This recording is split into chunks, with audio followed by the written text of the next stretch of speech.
Good morning student. मैं दीपाश्री शर्मा, मेरे YouTube channel DS Sharma computer education with Jharkhand GK education में आपका स्वागत है। आज हम पढ़ेंगे कि how to insert table insert हम कैसे करते हैं वर्ड में, और इसका यूज़ क्या है, इसको कैसे स्टेप से हम इंसर्ट कर सकते हैं, ये हम पढ़ेंगे। चलिए, तो अब हम देखते हैं कि टेबल होता क्या है। टेबल क्या होता है? टेबल होता ये है कि वर्टिकल लाइन और हॉरिजेंटल लाइन जब एक दूसरे को क्रॉस करते हैं तो उससे एक सेल बनता है। एक वर्टिकल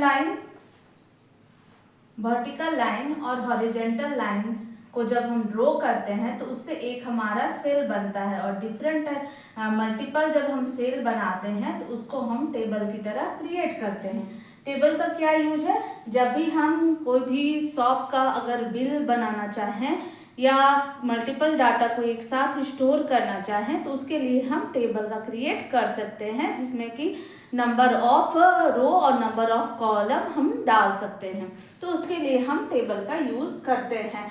तो जो डाटा होता है उसको अच्छी तरह से ऑर्गेनाइज करने के लिए हम टेबल का यूज करते हैं। इसका डेफिनेशन हम देखते हैं कि टेबल को हम किस तरह से डिफाइन कर सकते हैं। It is used to organise the text, graphics और data in the form of row and column.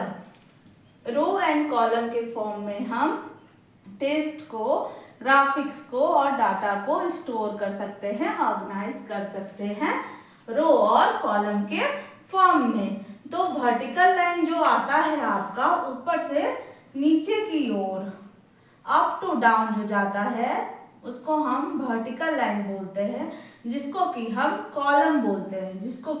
Column बोलते हैं। और जो हमारा हॉरिजेंटल लाइन जाता है, हॉरिजेंटल लाइन जो हमारा रहता है, जो कि लेफ्ट टू राइट की ओर रहता है, उसको हम बोलते हैं रो। उसको हम क्या बोलते हैं? टेबल में रो बोलते हैं। और दोनों को जो इंटरसेक्शन करने के बाद में, दोनों जब वर्टिकल लाइन और हॉरिजेंटल लाइन क्रॉस करता है एक दूसरे से, तो उससे जो बॉक्स बनता है उसको हम सेल बोलते हैं। ठीक है, तब इसको हम अपने वर्ड पे या open.org जो राइटर है उसमें कैसे इंसर्ट करेंगे उसको देखते हैं।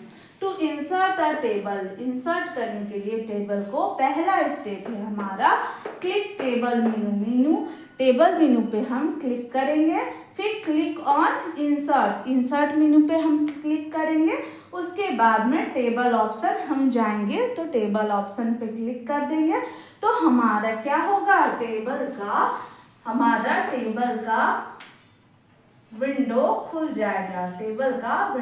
जाएगा, जिसमें कि आप अपने टेबल का XYZ कुछ भी नाम दे सकते हैं, जो आपका रिक्वायरमेंट है, जिस नाम से आप सेव करना चाहते हैं, डालना चाहते हैं, टेबल बनाना चाहते हैं, वो टेबल का नाम आप देंगे।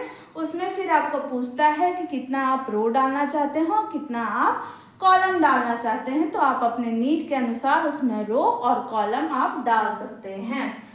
ये है हमारा विंडो। जब हम इंसर्ट करने के लिए करेंगे तो इसी तरह हमारा टेबल का मेनू खुलेगा। मेनू खुलने के बाद में हम इंसर्ट के टेबल पे इंसर्ट में जाएंगे, तो इंसर्ट करने के बाद में हमारा टेबल का मेनू जो होता है, टेबल का विंडो जो होता है हमारा खुल जाएगा। और इसका शॉर्टकट जो की है वो है Ctrl+F12। अगर आप दबाएंगे तो टेबल का जो विंडो है वो हमारा खुल जाता है टेबल क्रिएट करने के लिए। तो आप अच्छी तरह से समझ गए हैं कि टेबल क्यों हम लोग को जरूरी है, टेबल का क्या काम है। तो टेबल का काम है डाटा कलेक्ट करने के लिए, ऑर्गेनाइज करने के लिए अच्छी तरह से।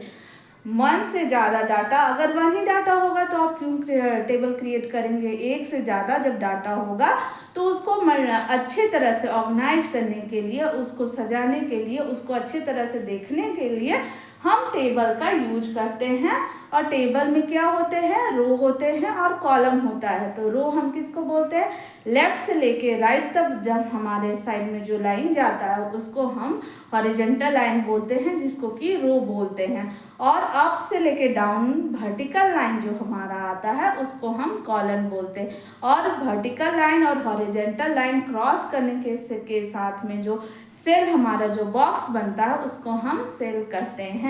तो ये जो हमारा सेल होता है उसको हम, जैसे हम कॉलम बनाए, अपना हमारा नीड था 10 ही डाले, लेकिन जब टेबल बनाए उसके बाद भी हमारा नीड हो गया 2 कॉलम और 2 कॉलम रो का और 2 कॉलम 2 रिक्वायरमेंट हो गया कॉलम का और 2 रिक्वायरमेंट हो गया हमारा रो का। तो उसको हम कैसे डालेंगे उसको हम नेक्स्ट वीडियो पे आपको बताएंगे। तो इसको आप अपने लैपटॉप पे, कंप्यूटर पे करके देखिए, और अगर आपको कोई प्रॉब्लम होता है तो कमेंट कीजिए। Please like, share and subscribe my channel DS Sharma. Okay, thank you.